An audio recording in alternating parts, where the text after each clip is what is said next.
그런 이유로 열린검TV가 보도하고 있는 모든 것이 가짜고 허위다라고 주장합니다. 만약 김충식의 지인의 주장대로 김충식이 이 사건에 개입되었다라면, 그리고 김충식의 청구로 윤석열이 조희대를 대법원장에 최종 낙점했다라면 이는 반드시 국정농단 사건으로 수사가 돼야 한다라고 생각이 됩니다. 조희대가 대법원장에 최종 후보로 낙점된 때의 그의 나이는 66세였습니다. 대법원장의 정년이 70세인 점을 감안하면 임기가 6년인 점을 살펴볼 때 정년이 넘어간 시점에도 대법원장을 하고 있기 때문에 함화평에 올랐던 조희대에 비해 가급적 나이가 젊은 후보들 중에 최종 후보가 돼야 마땅했었습니다. 그런데 조희대로 최종 대법원장 후보로 낙점한 이유는 그가 바로 친일적 마인드가 있는 사람이기 때문은 아니었을까 생각을 하게 됩니다. 조희대는 박근혜 탄핵 당시에 국정농단 대법원 전원합의체 판결에서 대표적 소수 의견을 낸 인물로 알려져 있습니다. 그는 박근혜 전 대통령이 자신에 대한 어떠한 뇌물도 요구하지 않았다, 그래서 이익을 취한 것이 없다 라면서 무죄 취지의 파기환송을 주장했던 인물입니다. 이런 자를 윤석열은 대법원장 그 자리에 앉힌 겁니다. 더군다나 조희대는 이승만 박정희를 친일파로 묘사한 다큐가 악의적으로 공격한 것이라는 의견을 제시한 인물이기도 합니다. 어찌 보면 조희대는 2025년 을사년에 전쟁을 통한 통일이 이루어지면 윤석열과 김충식의 친일 사상에 맞춰진 맞춤형 대법원장이 아니었을까 생각이 됩니다. 조희대는 결국 2023년 12월에 대법원장에 오릅니다. 서산 부석사 주지스님이 조희대 김충식 친분 주장에 대해 김충식의 오래된 측근이었던 제보자도 저희 열린검TV에 다음과 같이 말해왔습니다. 서산 부석사 주지스님도 원우스님도 이건 분명히 조희대와 관련해서 김충식하고 커넥션이 있다. 친해요. 조희대랑. 그때 뭐 김충식은 조희대하고 친하다고 그런 말씀을 하셨습니까? 그죠. 나 누구랑 친해 뭐 이런 거 다 얘기를 해요. 두 사람 원래. 예, 알겠습니다. 김충식, 조희대와 어우 친해요 두 사람. 최근 조희대 등 사자 회동설로 한동안 소란이 시끄러워지자 열공 취재팀은 오랜만에 김충식의 측근이었던 제보자에게 연락을 해보았습니다. 그리고 그에게 김충식이 평소에도 조희대 대법원장에 대해 어떤 이야기를 자주 했는지를 질문해 보았습니다. 자, 그러자 제보자는 김충식이 뜻밖의 이야기를 했다는 것입니다. 김충식이 그들과 만남을 가진 것을 부인하지 않았다는 겁니다. 제보자의 이야기를 들어보겠습니다. 근데 김충식 원장이 조희대 대법원장하고 서로 잘 알고 있다고 그렇게 언급은 여러 번 했던 걸로 그렇게 기억하십니까? 네네. 그거는 뭐 지금 핸드폰에도 대법관인데 옛날부터 알고 지냈던 이 얘기 나오잖아요. 네네네네. 그러면 대법관 누구예요? 조희대지. 박사님은 여러 번 들으셨던 말씀이시죠? 그런 내용을. 네, 저는 네네. 우리가 양평이 있을 때. 명인생 결렬이 있을 때부터 조희대 네. 대법원장 얘기를 들었다, 그런 말씀이시죠? 왜냐면 내가 이 성함이 특이하잖아요. 그렇죠. 조희대가 흔하지는 않은 이름이고요. 네. 그러니까 기억하는 거죠. 에, 그때 검사들 뭐 다 얘기하면서 그 다음에 요번에 조희대랑 사자회담 있었잖아요. 네네. 그래서 그거 끝나고 며칠 안 돼서 제가 그 회장이랑 같이 갔을 때 네네. 4명 또 뭐 만났어요. 네, 그랬더니 그냥 간단하게 하고 뭐 같이 했다고 뭐 그 정도 그런 식으로 얘기예요? 그리고 정치 그런 거 좀 하지 마요. 근데 막 그러잖아요. 그러니까 아니야 그냥 뭐 같이 밥 먹고 뭐 그런 얘기 그냥 했다 이런 식으로 얘기를 하셨거든요. 저 제보자분은 정말 신뢰할 만한, 믿을 만한 사람입니다. 그도 그럴 것이 저 제보자는 과거 정권 장관의 집안 사람이기도 합니다. 그리고 국정원에서 오랫동안 20년 가까이 근무했던 집안의 사람이기도 합니다. 현재 한 기업의 대표이기도 하고 여러 의원들과도 소통하고 있는 굉장히 신뢰할 만한 사람이라는 점을 말씀드립니다. 조희대의 이름이 특이해서 잘 기억하고 있었다. 그리고 사자회동 의혹에 대해 김충식에게 물어봤을 때 밥 먹고 이런저런 이야기를 그냥 했다라고 둘러대더란 겁니다. 저희 취재팀은 좀 더 상세히 사자회동에 대해서 질의를 해보았습니다. 자, 그러자 제보자는 자신은 김충식에게 잔소리를 하는 입장이기 때문에 정치에 관여하지 말랬는데 왜 자꾸 그런 사람들을 만나냐고 핀잔을 주었다라고 말합니다. 제보자의 이야기를 계속 들어보겠습니다. 그때 사자회동 네네. 조희대, 정상명, 김충식 또 한덕수 얘기 나왔을 때 김충식 원장한테 물어봤다는 얘기잖아요. 그렇죠. 저는 잔소리하는 사람이잖아요. 그렇지. 수다한데 거기 왜 갔어요? 네. 네, 밥만 먹고 말았다며요. 밥만 먹고 말았고 그냥 정치 예. 얘기 같은 게 안 했다 뭐 이렇게 얘기만 하지고 예, 예. 그래서 그러면 언론에서 너무 막 그렇게 하는 거네. 네, 이제 이렇게 얘기를 하는 거고 저는 정치에서 좀 나 관여 좀 하지 말라고 내가 잔소리를 하는 입장이라. 시청자 여러분, 그들이 만나서 밥만 먹었다. 그거를 어떻게 믿어야 할지 모르겠습니다. 과거에 윤석열이가 서울중앙지검장 시절에 옵티머스 펀드 사기 사건 관련한 한 변호사를 만나면서 강아지 얘기만 하고 나왔다. 똑같은 주장을 하고 있습니다. 넷이 만나서 밥만 먹었다. 여러분 같으면 믿으시겠습니까? 일단 제가 개인적으로 저 취재원에게 직접 전화를 해서 저희 취재 기자에게 한 말과 저에게 하는 말이 같은지 크로스 체크를 하기 위해서 여러 가지의 경우의 수를 두고 질문을 재차해 보았습니다. 자, 앞서 말씀드렸던 그 취재 기자가 취재원에게 물어봤던, 제보자에게 물어봤던 사자회동 관련된 이야기는 지난 5월 달에 저희가 5월 10일 날 방송하고 나서 그 당시에 한 20만 명 정도의 시청을 하고 나서 여러 가지 얘기가 들리기 시작을 하니까 그때쯤 물어본 겁니다. 최근에 9월에 와서 불거진 일과는 조금 갭이 있다라는 말씀을 드리겠습니다. 자, 그래서 관련 이야기를 취재 기자로부터 전해 들은 뒤에 제가 직접 김충식의 오랜 측근이었던 이 제보자에게 크로스 체크를 한번 해보았습니다. 기억이 잘못되었거나 다른 말을 하는지 같은 취지로 말을 하는지 확인하고 싶었기 때문에 그렇습니다. 최초 사자회동을 전환해 주었던 취재 첩보원 외에 또 다른 복수의 증언자가 나온 것이기 때문에 매우 신중하고 상세하게 질문을 해보았습니다. 우선 김충식이 조희대에 대해 평소 말을 많이 했는지, 박근혜 정부 당시에 아는 대법관이 있었다고 한 적이 있었던 것 같은데 그가 누구인지 등을 질의를 해보았습니다. 제보자의 이야기를 들어보겠습니다. 나는 누구랑 친해. 막 여기 누구도 알아. 막 그런 말씀 많이 하셔요. 그래갖고 제가 기억을 많이 해요. 그러면서 조희대 얘기도 많이 했단 말씀이신 거죠? 그죠? 예. 저희들도 얘기를 했었어요. 그거 예전에 판사 누구죠? 와이프랑 명의로 해갖고 땀 뭐 하고 뭐 있잖아요. 윤남근 판사. 네. 네. 그것도 자랑을 많이 하셨어요. 그러니까 가만히 생각해보니 그러니까 그 윤남근 판사도 박근혜 때고 조희대도 박근혜 때 대법관이었거든요. 스트사이드 갤러리전도 박근혜 때 했잖아요. 박근혜 때 그 판사들하고 좀 김충식 씨하고 좀 많이 친분이 있었나 봐요. 그쵸. 박근혜를 그런 얘기 많이 하죠. 막 원래 거기를 안 가는데 자기가 주선해갖고 박근혜가 거기를 가게 했다. 그러니까 그때 그 측근들 있잖아요. 자 얘기를 자주 하신 거예요. 그래서 그 당시에 MB 관련되어 있던 측근들이 마치 지인들이거든요 또. 그래가지고 하는 분들이 자기가 아는 사람이고 이렇게 된 거예요. 그래서 그러니까 그 유경수 여사 뭐 추모위원회 뭐 준비위원장도 했잖아요. 김충식 씨가. 그렇죠.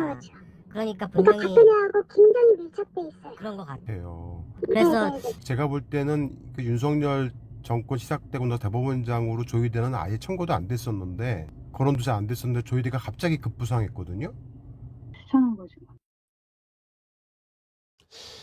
저 마지막 제보자의 말, 대법원장의 윤석열에게 조이대를 청구한 사람은 김충식이죠 라고 단언하는 저 말은 저에겐 또 다른 충격이었습니다.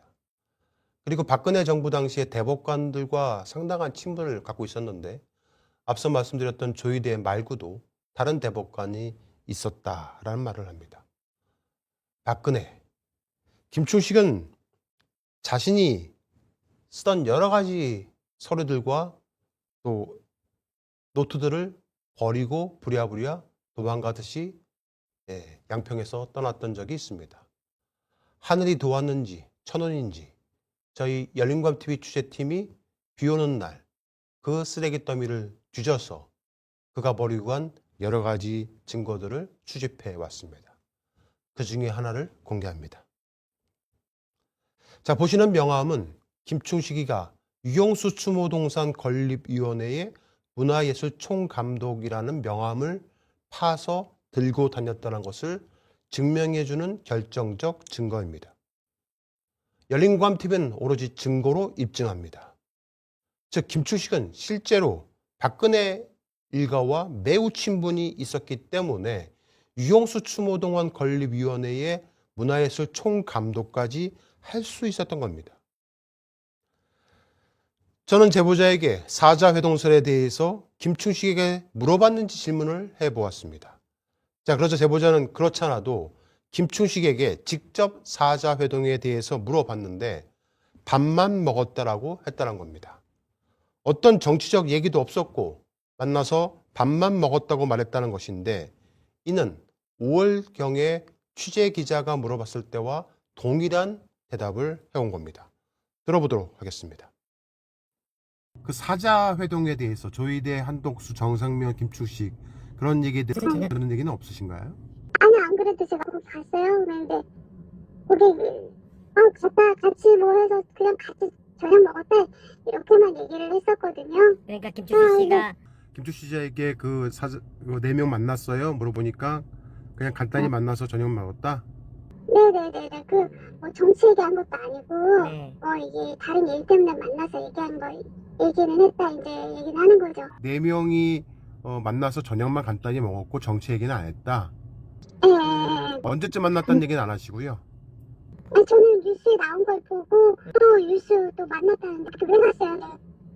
이렇게 얘기를 하니까 아니 그냥 그때 얘기 안 하고 뭐 이렇게 급하다 그래서 뭐 만난 거야. 그래서 가서 뭐 식사나 하고 그랬던 거 뭐 이렇게 얘기를 하시더라고요. 그래서 나는 이제 그런 것도 모르고 잔소리를 많이 하잖아요. 아니 윤석열하고 김건희랑 손 떼라 제발. 막 이렇게도 얘기하고 아무것도 모르고 저도 그랬던 건데. 근데 그때 분명히 그 김충식은 탄핵 안 된다고 탄핵돼도 뭐 대법원에서 다 알아서 처리할 거라고 그랬다면서요. 네네네 그렇게 얘기하니까 조이대랑 저기 한 거지. 그러니까 나도 그거를 왜 모르겠어요. 다시 한번 말씀드립니다. 저 제보자의 신원에 대해서 노출을 할 수가 없기 때문에 음성을 변조했을 뿐이지 제보자는 정말 신뢰할 만한 사람입니다. 만약 이 방송 이후에 어떠한 매체에서 저 제보자에 대한 신원에 대해서 허위로 이야기하거나 저 제보자의 신원에 대해서 발설하거나 깎아내린다고 한다면 저희가 대신해서 허위사실 유포 혐의로 그들을 고소할 생각입니다. 김충식은 측근과 여러 차례 통화를 하며 얼마 전에는 이재명 대통령 취임 후 윤석열 내각과 어정쩡한 동거 그런 적이 있었죠. 이재명 대통령이 취임하고 나서 윤석열 정권과 어정쩡한 동거를 한 적이 있었습니다. 즉 윤석열 정부 당시 내각들과 국무회의 등을 함께 했던 적이 있었지요. 그 당시에 이재명에 대한 암살설, 저격설이 한 번 더 기자들 세계에서 돌았던 적이 있었습니다. 그 당시에도 김충식과 통화를 했는데 이러한 발언을 해서 깜짝 놀랐다고 합니다. 김충식 옆에 그 당시에는 동거녀 김인땡 씨가 함께 있었던 것 같은데 옆에서 그 김인땡 씨는 김충식이 자꾸 이런 발언을 하니까 왜 그런 말을 하냐며 핀잔을 주기도 합니다. 여러분, 놀라지 마시기 바랍니다. 들어보시겠습니다. 이번에 그만 이제 유인초에도 나를 잘 알아요. 그러니까 내가 얘기하면은 이번에 자우통은 그 일을 좀 제대로 좀 추스려서 이번에 이제 대통령이 안장을 못 잡고 있으니까 지금 이재명 대통령이 자꾸 그런 소리 좀 어느 하지 마. 그런 소리 하더라고. 그렇게 알고 있어. 지금 왜 말을 해? 저 얘기는 무슨 얘기냐면 이재명을 제거해야 한다. 그런 뜻으로 얘기를 한 겁니다. 그런 옆에서 김인땡 씨, 그 당시 동고녀였죠. 자꾸 그런 말 하지 말라고 핀잔을 주는 겁니다.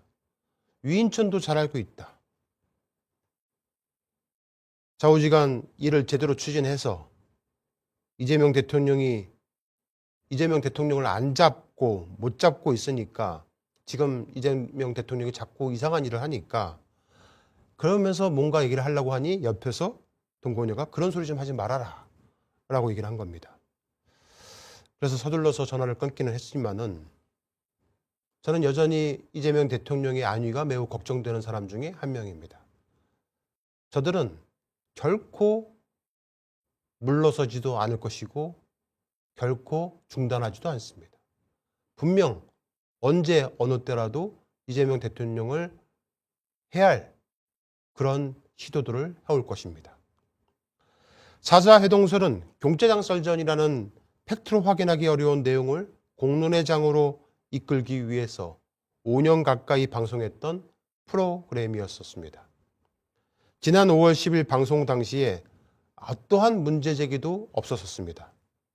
그런데 갑자기 가짜 뉴스, 조작 타령, AI 조작 이런 얘기들이 떠오르기 시작했었고 무작위로 국민의힘 극우 보수 유튜버들 그 다음에 소위 민주시민파리 유튜버들한테도 배포가 되었습니다. 누가 배포했을까? 그 배포자의 주범을 찾았습니다. 바로 뉴탐사라는 매체였습니다. 저희 열린공감TV 법인을 강탈해서 법인 찬탈 사건을 일으켰었던 강진구 일당이 그 주범이었던 겁니다. 이들이 전방위적으로 극우 매체 또 보수 세력들 국민의힘에 이르기까지 저렇게 허위 조작된 내용들을 유포하면서 열린공감TV가 가짜 뉴스를 생산하고 있다는 식으로 퍼뜨렸던 겁니다. 유탐사 일당은 김춘식을 불러서 무려 3시간 인터뷰를 했다고 합니다. 아흔을 앞둔 노인이 갈비뼈 3대가 부졌다고 말을 하면서 말입니다. 그러면서 김충식 감싸기, 김충식 구하기에 열을 올렸습니다. 이제는 김충식을 감추다 못해 조의대 구하기를 하고 있는 것으로 보입니다. 그 이유에 대해 김충식 측근은 이렇게 말을 합니다. 저는 정말 너무도 충격적이었습니다. 들어보시겠습니다. 그 인터넷 강직을 내가 듣면 그 경향신문에 있던 아이인데 근데 옛날 그 편집국장에 나온 거 한번 통해서 만나봤어요 그때. 아니 근데 이 사람도 미안한 척하지만 그건 누가 누구지? 그 열린공감 그 사람들 괜히 막 소개해놔가지고 괜히 그 사람 공격하게 만들어 놓은 것 같아요. 아주 얘가 아주 너무 야비한 놈이라 조심해야 된다고 나한테 연락이 왔어. 아 그렇구나. 아주 나쁜 놈이래.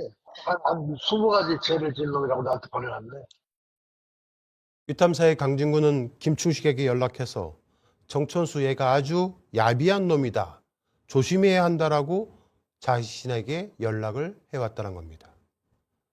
그리고 강진구는 김충식에게 정천수는 아주 질이 나쁜 놈이다. 한 20가지 죄를 지은 놈이다 라고 보내왔다고 합니다. 20가지 죄라. 저는 지금까지 177건의 고소고발을 당했고 내일 9월 30일도 준리재판에 또 출석해서 재판을 받아야 합니다. 177건의 고소고발 중에서 저를 기소한 것은 단 5건이었고 그중 2건은 무죄로 확정되었습니다. 이른바 준리 사건과 윤석열 성접대 의혹 사건 등 또 이낙연 사건 등은 아직 재판 중에 있지만은 저는 모두 무죄가 확정될 것이라고 믿어 의심치 않습니다. 왜냐하면 시간이 갈수록 줄리 의혹은 줄리가 맞다라는 사람들이 더 많이 등장하고 있기 때문에 그렇습니다. 횟수로 4년 가까이 저를 괴롭히고 있고 출국금지 당한 채 열린광TV와 저를 죽이려 하지만 결코 열린광TV는 쓰러지지도 죽지도 않습니다. 강진구 일당은 열린광TV 법인을 찬탈해서 이 민주진보 진영을 혼택하게 만들었고 지금도 수많은 그들의 댓글 부대들이 여기저기서 활동하고 있는 것으로 알고 있습니다. 자, 그런데 심지어 김충식은 과거 박근혜 정부 당시에 대법관이었던 사람이 자신에게 직접 연락을 해와서 저를 열린광TV 정천수를 가만두면 안 된다고 했다는 겁니다. 열린광TV 주기가 전방위로 시작이 된 겁니다. 계속 들어보겠습니다. 그래도 요즘 하도 막 난리를 쳐가지고 그래서 그것도 내가 좀 얘기를 듣고 어제 그 뭐 대법관님이 네. 알지 안대희 대법관이 그 사무실에서 연락이 왔어. 뭐라고 저런 놈도 가만두면 안 된다고. 진짜 내가 진짜 그러니까 그 대법관님이 내가 어르신 살아온 역사를 잘 아는데 그 나쁜 새끼들이 그 완전 좌파들이 예? 되겠냐고. 시청자 여러분, 간혹 보수를 참칭하는 극우주의자들이 저희 열린광TV를 보고 친민주당 성향의 유튜버로 폄훼하기도 합니다. 그리고 방금 들으신 것처럼 김충식 같은 사람은 좌파 중에 좌파다라고 얘기하기도 합니다. 글쎄요, 저의 정치 성향이 좌파일까? 제가 정말 객관적으로 생각을 해봐도 저는 어떤 측면에서는 상당히 보수적인 사람입니다. 지금 이재명 정부가 합리적 보수주의를 표방하고 있다면 저 역시도 그와 비슷하다라고 말씀드릴 수 있을 것 같습니다. 현재 민주당은 좌파일까요? 제가 볼 때 민주당은 스펙트럼이 넓은 합리적 보수 정당이 아닌가 생각이 됩니다. 그러면 국민의힘은 보수 정당일까요? 국민의힘은 기득권 정당입니다. 우리나라의 진정한 흔히 말하는 진보를 표방하는 정당은 과연 있을까요? 열린광TV가 좌파고 친민주당이고 그렇다면 제가 왜 이낙연, 노영민 전 비서실장 같은 사람한테 고소를 당해야만 했겠습니까? 저는 지금까지도 이낙연, 노영민 두 사람으로부터 고소를 당해서 고통 속에 재판을 받고 있습니다. 김충식은 자신의 측근에게 열린공감TV가 좌파 중에 좌파라며 모 언론사 회장이 가만두면 안 된다고 연락을 해왔다고 합니다. 그 언론사 회장은 과연 누굴까요? 들어보겠습니다. 그 유튜브 그 열린 공간이라고 있어. 거기 어디예요? 저기 서울에. 네, 서울에 있는 거예요? 걔들이 그 완전 좌파 중에 좌파야. 저 얘들을 어떻게 손을 좀 봐야 하는데 내가 지금 뭐 언론사 회장이 어제도 나한테 만나서 그런 놈을 가만두면 안 된다고. 그래서 뭔가 방법을 찾아야겠죠. 그래서 지금 그 준비를 하고 있어. 그래요? 모 언론사 회장님, 혹시라도 이 방송 보신다라면 저를 죽일 수는 있습니다. 그리고 열린광TV를 망하게 할 수는 있습니다. 하지만 절대 죽일 수 없는 것이 있습니다. 뭐 뻔한 얘기이긴 하지만 진실입니다. 결국 진실은 드러나게 되어 있습니다. 김충식이가 말한 대로, 준비한 대로 저희 열린광TV는 온갖 곳으로부터 공격을 받았습니다. 보수, 극우 유튜버들뿐만 아니라 민주파리, 소위 민주진영 유튜버들한테도 공격을 당해야만 했습니다. 제보자는 김충식에게 강진구는 오히려 이용당한 것 같다. 강진구에게 오히려 김충식이가 이용당한 것 같다라고 말을 하니까 김충식은 강진구는 그럴 사람이 아니라고 합니다. 그리고 제가 정천수가 열린공감 TV를 빼앗은 나쁜 놈이다 라고 얘기하면서 저를 사회악이라고 규정합니다. 계속해서 들어보겠습니다. 강진구라는 사람이 오히려 자기가 불리해지니까 이렇게 한 것처럼 보여요. 제가 봤을 때는. 그래서 아니, 강진구는 그렇게 된 애가 아니고, 강진구가 이제 자기가 오히려 사업, 열린 공간을 만들었는데, 이걸 이제 그런 놈이 그냥 뺏어가니까. 진짜, 그런 놈 나쁜 놈, 사회에 그거 없어져야 돼, 그런 놈들은. 김충식은 자신의 측근에게 강진구는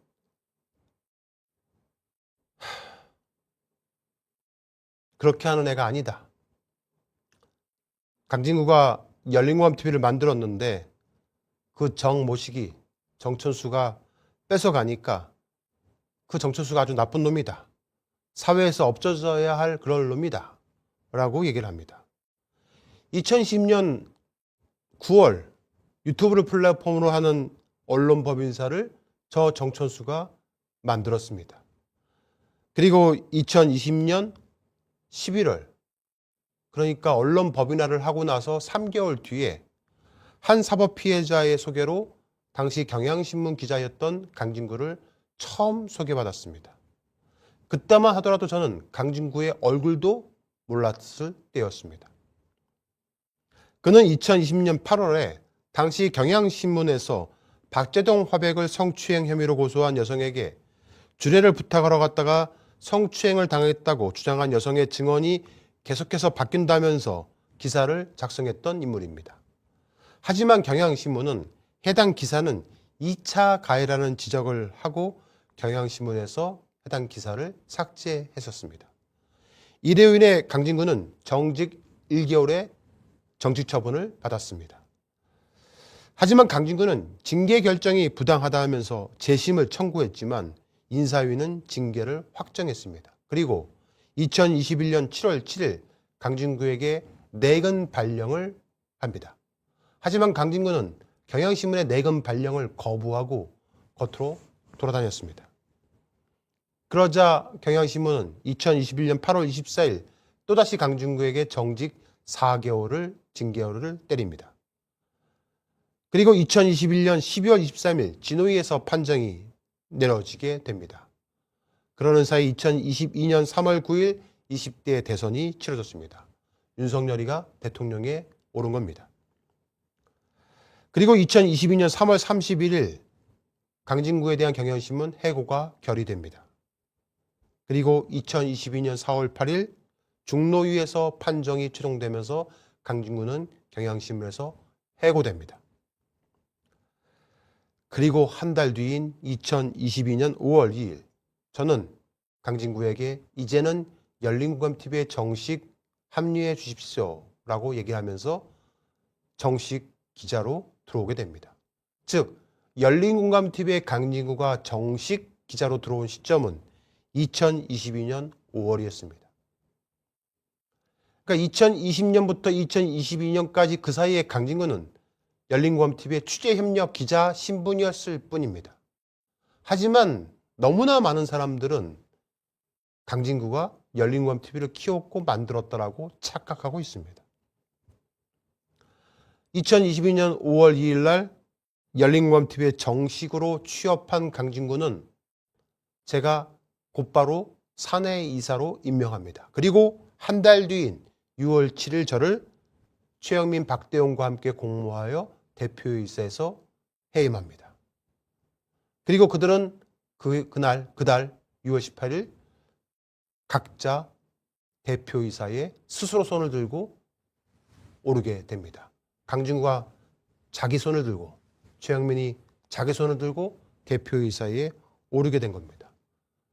그로부터 1년이 넘는 정말 지옥 같은 시간을 저는 외부에서 이 법인에 다 한 발자국도 들어오지 못한 상황에서 많은 사람들로부터 손가락질 받고 지탄받은 상황 속에서 두 번이나 스스로 목숨을 버릴 각오를 해가면서 법적 투쟁을 해서 당시에 22대 0으로 모두 승소하고 이 법인을 2023년 10월에 되찾게 됩니다. 그러자 그들은 이 법인을 빠져나가서 새롭게 만든 법인이 현 유탐사입니다. 이게 팩트입니다. 그런데 많은 사람들은 여전히 착각하고 있습니다. 이만큼 가스라이팅이 무서운 겁니다. 최근 언론중재위원회가 조정을 통해서 유탐사의 허위 보도가 공식적으로 잘못됐다라고 지적을 했습니다. 바로 잡은 것이죠. 유탐사는 김충식 특검법 기자회견과 관련하여 법안 조문이 없이 기자회견부터 열었다라고 단정적으로 보도를 했는데 이것은 사실과 명백히 다른 내용이었습니다. 실제로 해당 법안은 2025년 8월 11일 조문을 포함해 정식 발의가 되었음에도 불구하고 유탐사는 고의적으로 허위 사실을 퍼뜨렸던 겁니다. 이에 언론중재위원회가 조정 결정에 따라서 유탐사에게 정정 보도를 게재해야 한다. 만약 이를 이행하지 않을 경우에 하루당 50만 원의 금원을 지급해야 한다라고 결정을 내렸습니다. 언론이 아무런 팩트체크 없이 단정적으로 왜곡된 보도를 했을 때 얼마나 큰 책임을 져야 하는지를 보여주는 단적인 사례입니다. 바로 보시는 바와 같이 저 썸네일과 저 영상은 여전히 아직도 걸려 있습니다. 문제는 저렇게 썸네일에 되어 있는 영상을 버젓이 걸어놓고 저것이 잘못됐다라고 언중에서 판결이 났음에도 불구하고 이들은 오늘 이렇게 간단하게 정정보도라고 자신의 홈페이지에 올렸습니다. 자, 만약에 이들의 보도가 왜곡된 보도였다면 이 영상은 삭제하거나 내려야 하는 것이 마땅합니다. 하지만 이 영상은 아직도 버젓이 걸려 있습니다. 그리고 돈 하루에 50만 원씩을 내기 싫으니까 이렇게 정정보도라고 올려버린 겁니다.